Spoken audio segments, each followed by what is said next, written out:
Greetings, fellow Americans. Susanna for President 2028.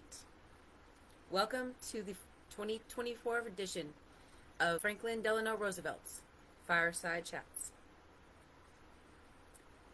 This election has been incredibly stressful, and I am very concerned that the next 4 years are going to be even more stressful. It seems that Donald Trump has been elected into office again, and I am very concerned as to how this happened. I have received information from news sources, just like most of us have, that there has been a great deal of Russian interference and Iranian interference, Chinese interference. I am concerned that this election was influenced and that there is voter fraud being committed by foreign nationals. I'm hoping that, and I'm going to request the election office in every state verify votes. I am extremely concerned as well that the American public, the majority, it seems, elected a traitor into office. Donald Trump is a traitor. His violations of the 14th Amendment, Clause 3, Amendment 14, Section 3, in other words, and the 8th Amendment to the Constitution disqualify him from office immediately. He does have other violations against him, but so do all members of Congress, so do all members of the executive branch, the Vice President and President, and so do every member of the United States Supreme Court. I'm going to be posting the violations of the Constitution in a different post. The next 4 years are going to be challenging, to say the least. I am hoping that I can find the people that want to truly change our nation along the way. It's important that we understand how this has occurred. And so I do believe investigations are in order. Donald Trump's election. I am very concerned as well about the possibility of the full implementation of Project 2025.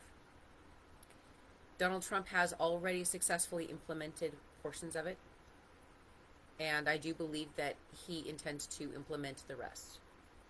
And even if he doesn't intend to initiate it, I'm pretty sure that there's someone in his administration who will push him to do so.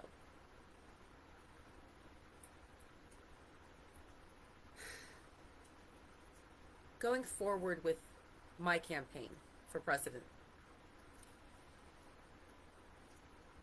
I will be asking for donations. However, donations are not going to be strictly for the campaign. My campaign is run such that portions of what are donated to the campaign are also donated to agencies and areas that we need help with in our nation, such as our homeless population, food banks, stuff that actually helps the community. I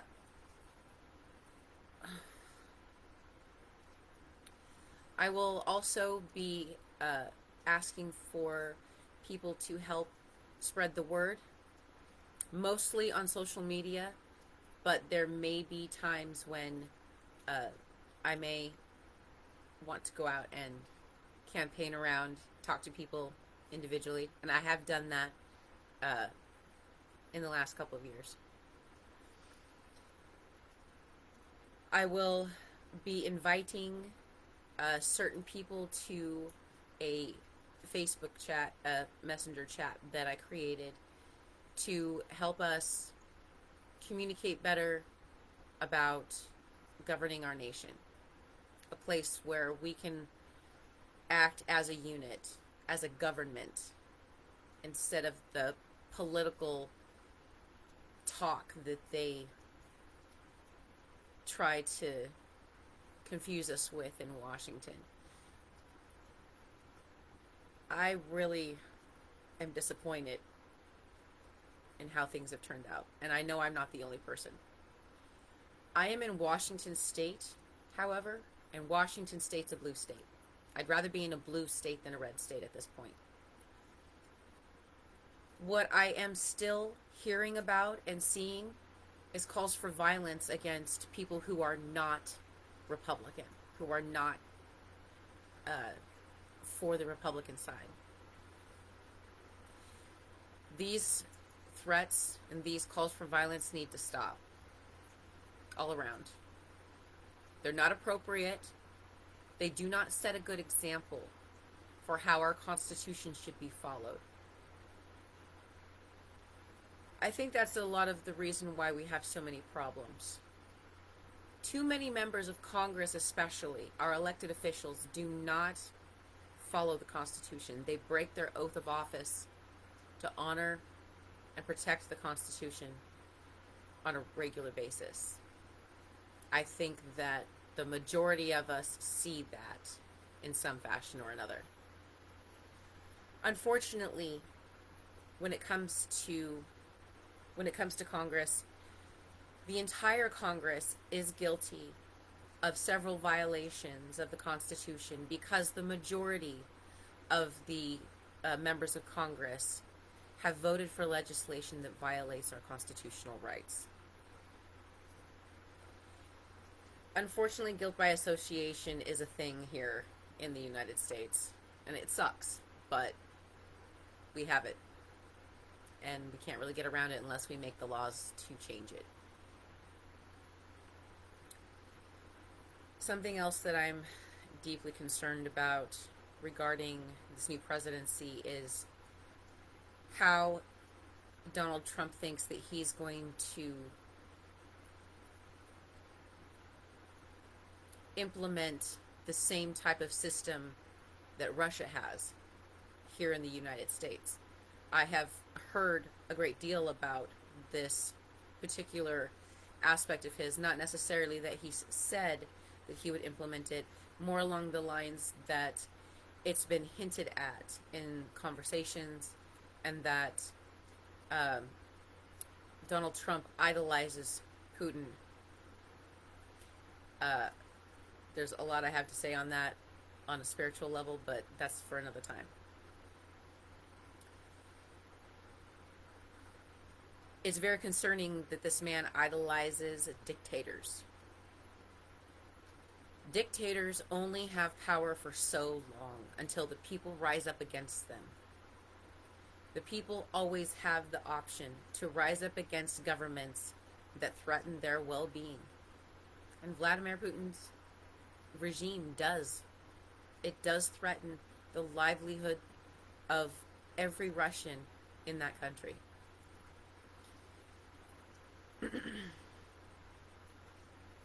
I have also heard about the Iranian government attempting to assassinate Donald Trump. I don't agree with what they're doing. Though I do know a lot of people who would say that they would not shed a tear if Donald Trump was assassinated. And that is very sad.